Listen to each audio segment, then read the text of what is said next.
Ladies and gentlemen, thank you for tuning in to episode 1 of NMP New Media Podcast. We have a lot to talk about. Today we'll be discussing how does new media change the ideas about labor and identity. We will be discussing how do platforms and algorithms transform the nature of work in our current times. We'll be picking a profession to illustrate the points and help back up our arguments on the role of new media and platforms and how they influence ideas about job security, labor, and identity. We will be backing all these up with some articles, readings, and 2 primary documents. We'll be utilizing TikToks in this specific episode. So we have a lot to cover. Let's dive right in.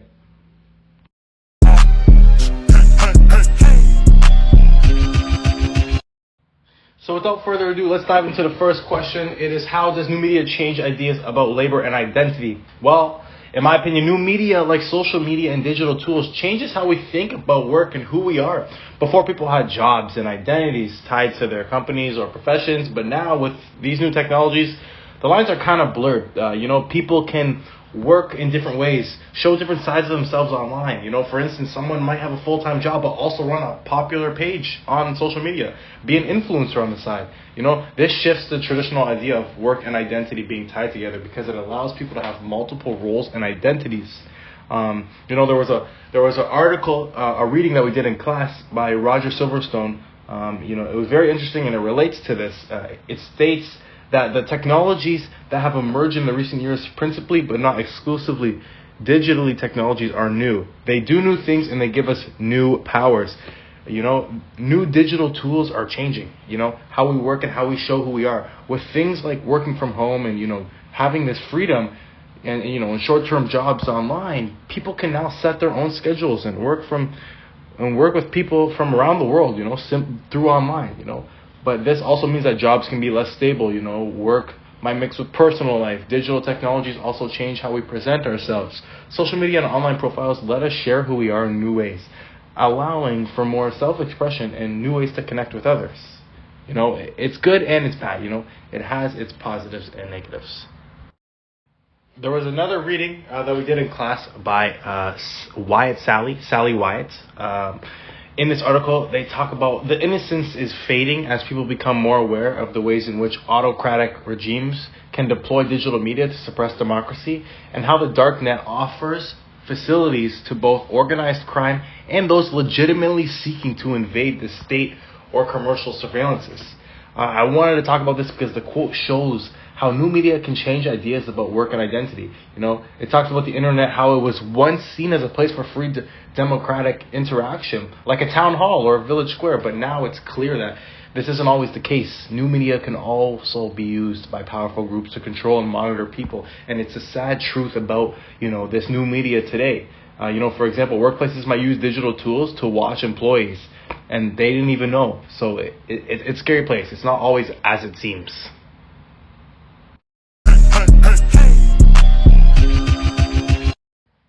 So without further ado, let's jump to the next question. It's, how do platforms and algorithms transform the nature of work in the contemporary moment in our current ages? Well, we're going to start off with an article that we did in class, a reading that we did in class. It's funny enough, it was called "This Algorithm Could Ruin Your Life," which is kind of funny. There was a quote from it. Pretty much it was about machines that would calculate, risk scores. Anyways, the quote is, "The machine learning algorithm generates a risk score for each of Rotterdam's roughly 30,000 welfare recipients. The city officials consider these results when deciding whom to investigate." This article discusses of how they utilize algorithms to judge people. Algorithms are now changing the way work is done in systems. Instead of just relying on people to make decisions, a machine is doing it for them. It's helping them figure out who's good and who's bad. It's the same way as when you go to apply for a job. Now you don't physically go and you have to do it online, and then you're thrown into a system, with automated messages and all this stuff. And it's crazy because it takes away jobs, but I feel like it also limits jobs as well, because you don't get the personal aspect of hiring someone. Now it's all judged through a system. And how are you supposed to find a good worker if all you can see is the automated system ranking them, when you're not judging them as person to person? So, I wanted to throw that in there. These algorithms and these systems, they're good and they're bad. It means that technology is taking over some of the tasks that used to be done by humans, and it's pretty sad. These systems and these algorithms are taking over the judgment part of labor and identity, which is kind of crazy.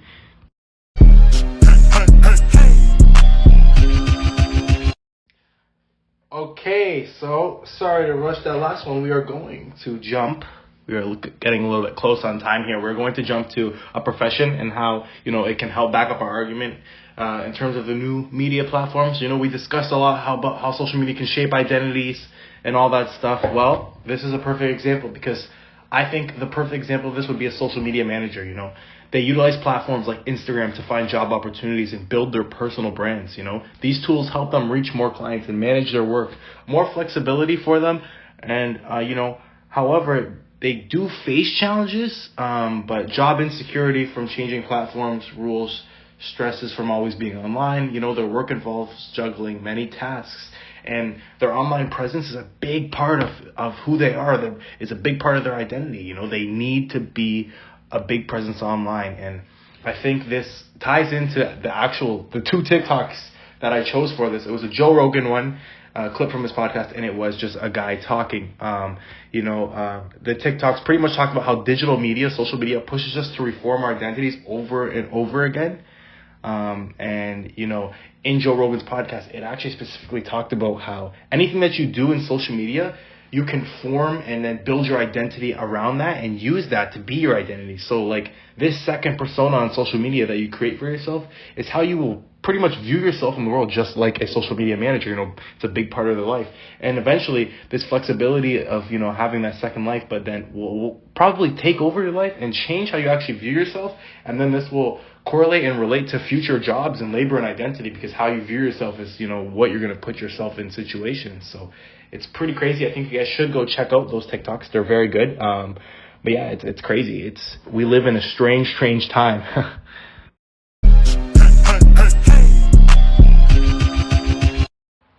Okay, so let's dive into the three peer-reviewed articles that I have chosen. The first one is called Media Microgenerations, How Technology Changed Our Media Morality by Stina Begston and Bengt Johannesson. Sorry if I butchered the pronunciation of those names, but these articles, this article in specific, introduces the idea of media microgenerations, which are small groups of people who share similar media experiences based on when new technologies were introduced by studying them. It was a study in Sweden, so pretty much each group has different experiences and habits because of the media technology they were used to when they were younger. This idea helps explain why people from different times can have different media preferences and values.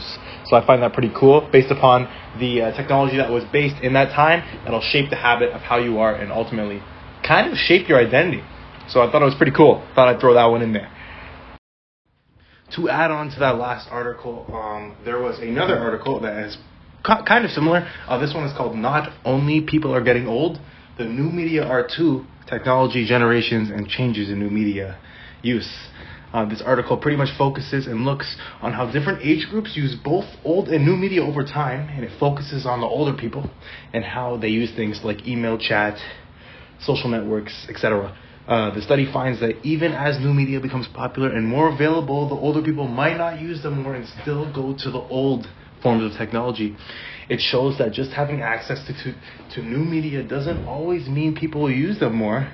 And this article discusses how individual habits, broader social changes, affect media use in later life.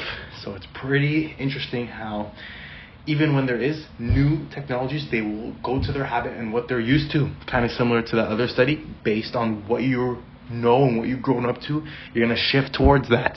It's going to build your identity and your habits, right? It's pretty cool. Just to add on, the third and last article that we will be using is called On the Evolution of Media, The Understanding of Media Change by Carlos A. Scolari. Once again, I apologize if I had messed up the pronunciation. This article pretty much discusses and focuses on how media like TV, the internet, and social media has changed over the course of time and gives tools to help people study these changes. It splits into three parts. The first part explains the theories behind how media evolves. The second part looks at the important ideas, like how new media starts, grows, or sometimes disappears, using examples like the internet and vinyl records, for an example. And the third part shows ways to study the media changes using different methods. The article dives into the depths of the evolution of media and how it has changed over time. Much like how our habits and our identities have shifted over time due to social media use. It discusses that. It's a good article. I think all three articles tie together quite well.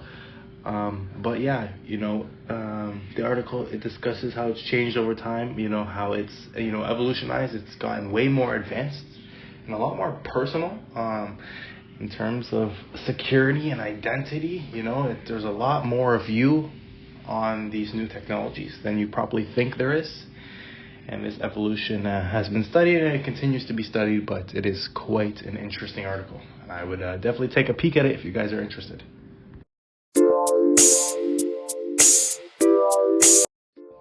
Okay, folks, you know what that means when you hear that sound? That is time to wrap it up. Once again, I thank you for tuning in.